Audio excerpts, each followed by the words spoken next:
4,42,00,000. D ప్రశ్నకు అట్టి కేసులేమీ లేవు. ఈ ప్రశ్నకు ప్రాసెస్లో ఉంది. గౌరవ సభ్యులు కేపీ వివేకానంద్ గారు. అధ్యక్ష ధన్యవాదాలు అధ్యక్ష. మంత్రి గారి సమాధానంలో సరే అది మిస్టేక్ అయి ఉంటుంది. 1098 అధ్యక్ష 190 అని చెప్పినారు. అంటే the number of overseas scholarships sanction to SC ST BC minority and Brahmin students in year 2024-25కి 1098 అని ఆన్సర్లో ఉంది అధ్యక్ష. మరి మంత్రి గారు 198 అని చెప్పారు అధ్యక్ష. మరి అది కరెక్షన్ మరి 190 లేకపోతే దీనిలో మిస్టేక్? 98. ఓకే, అది కన్ఫ్యూజ్. థ్యాంక్ యూ అధ్యక్ష. అదేవిధంగా వారి ఆన్సర్లో మరి ఇలాంటి పెండింగ్లు లేవు అంటే the reasons for delay in sanction of those scholarships అంటే కూడా నో అని చెప్పి ఆన్సర్ ఇచ్చారు అధ్యక్ష. అధ్యక్ష వారి సమాధానంలోనే అమౌంట్ డ్యూ 104 కోట్ల రూపాయలు అన్నట్టు మరి దాంట్లో ఉన్నది. రీజన్స్ ఫర్ డిలే అనేది మాత్రం దానికి సమాధానం చెప్పలేదు అధ్యక్ష.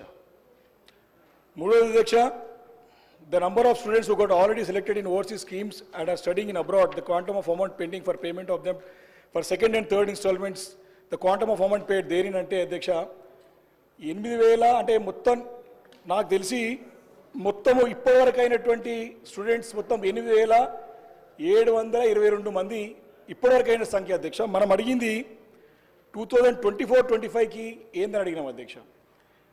అదేవిధంగా whether it is the fact అంటే సమస్యలు ఏమైనా ఎదుర్కొంటున్నారంటే నో సచ్ కేసెస్ అని చెప్తున్నారు అధ్యక్ష మంత్రి గారు. అది వాస్తవం కాదు అధ్యక్ష. నేను వారి దృష్టికి ఈ సభ ద్వారా, ఎందుకంటే విదేశాల్లో వెళ్ళి సెకండ్ ఇన్స్టాల్మెంట్ థర్డ్ ఇన్స్టాల్మెంట్ రాక ఇబ్బంది పడుతూ ఉన్నారు. చాలా అంటే చాలా మాకు డైరెక్ట్గా మాకు కానివ్వండి మీకు కూడా సంబంధించిన మీ నియోజకవర్గాల్లో ఉన్నటువంటి వ్యక్తులకు కూడా ఖచ్చితంగా ఈ ఒక ప్రశ్నలు పెండింగ్ ఉన్నటువంటి బిల్స్ గురించి పదే సెకండ్ ఇన్స్టాల్మెంట్ థర్డ్ ఇన్స్టాల్మెంట్ ఎప్పుడు వస్తే అడుగుతున్నారు అధ్యక్ష. వారి సమాధానంలోనే అమౌంట్ డ్యూ 104 కోట్ల రూపాయలు అని చెప్తా ఉన్నారు. మరి దాంట్లో మరి ఏం లేదని చెప్తా ఉన్నారు అధ్యక్ష. దీంట్లో కొంచెం క్లారిటీ లేదు అధ్యక్ష. అందుకే నేను స్పష్టంగా వారిని అడగదలుచుకున్నాను.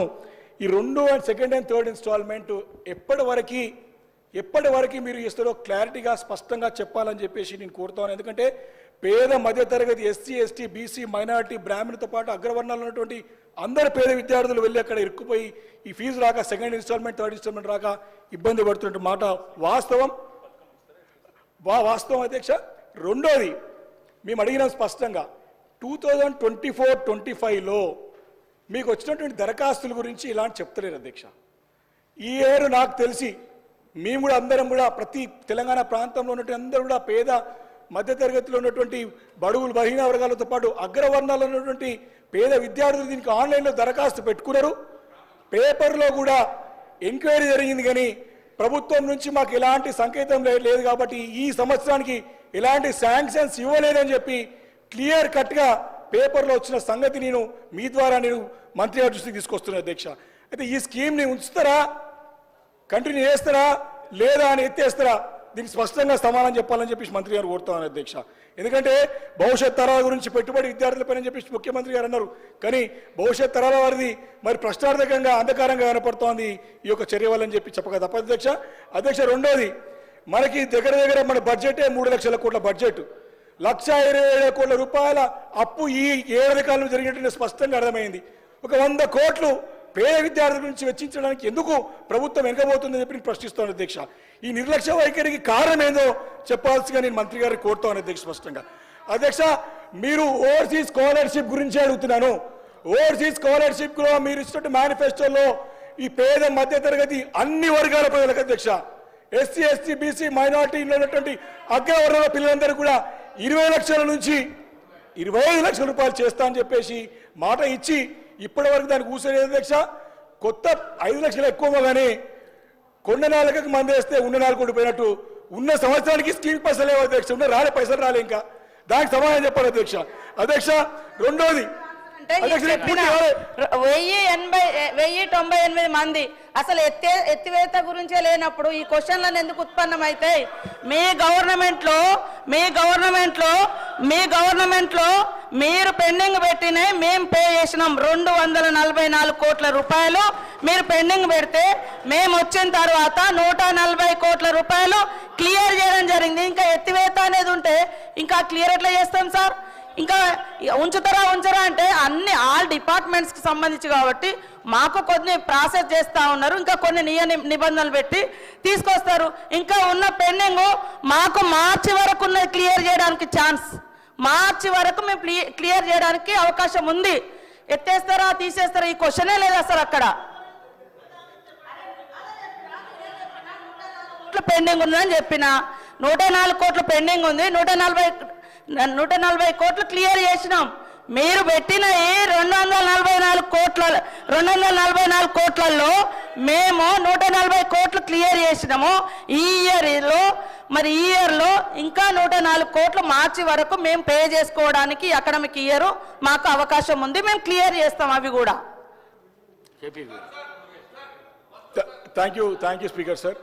అధ్యక్ష నేను క్లారిటీ అంటే అధ్యక్ష నేను అది పేద విద్యార్థుల గురించి స్పష్టంగా చేయవలసిన అవసరం, ఎందుకంటే విదేశాల్లో ఇరుక్కుపోయినారు కాబట్టి వారి సమస్యకి పరిష్కారం రావాలి కాబట్టి అడుగుతాం అధ్యక్ష. వారు చెప్పినట్టుగా 2023 వరకు డిసెంబర్ 2023 వరకు 7,801 మంది విద్యార్థులకు గాను 1,131.56 కోట్లు ఓవర్సీస్ స్కాలర్షిప్ రూపంలో గత ప్రభుత్వం చెల్లించింది అధ్యక్ష.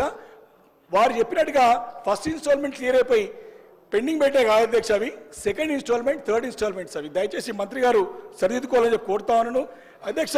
దీంట్లో క్లియర్గా 104 కోట్ల రూపాయలు థర్డ్ ఇన్స్టాల్మెంట్ చెప్తారు, కానీ second installment, third installment pending ఉంది.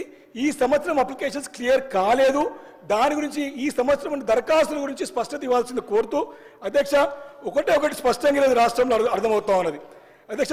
దీంతో పాటు ఓవర్సీస్ స్కాలర్షిప్స్తో పాటు ఫీ రీంబర్స్మెంట్ కూడా దగ్గర పెండింగ్ ఉన్నాయి. అదేవిధంగా అధ్యక్ష డబ్బులు చెల్లించాలంటే అధ్యక్ష ప్రశ్న అడుగుతున్నారు అధ్యక్ష. క్వశ్చన్ అడగండి, డివియేషన్ కాకండి. నేను డివియేషన్ అయితే సార్, ఎక్కడ కూడా డివియేషన్ కాదు ఇది సార్. క్వశ్చన్ కాదు ఇది, ఫీజు రియంబర్స్మెంట్ ఓవర్సీస్ స్కాలర్షిప్ గురించే మాట్లాడుతున్నాను అధ్యక్ష. ఈరోజు ఏ బకాయిలు చెల్లించాలన్నా, ఏ బిల్లులు చెల్లించాలన్నా మినిమం 10% లంచం లేని బిల్లులు క్లియర్ చేశారు అధ్యక్ష ప్రభుత్వం.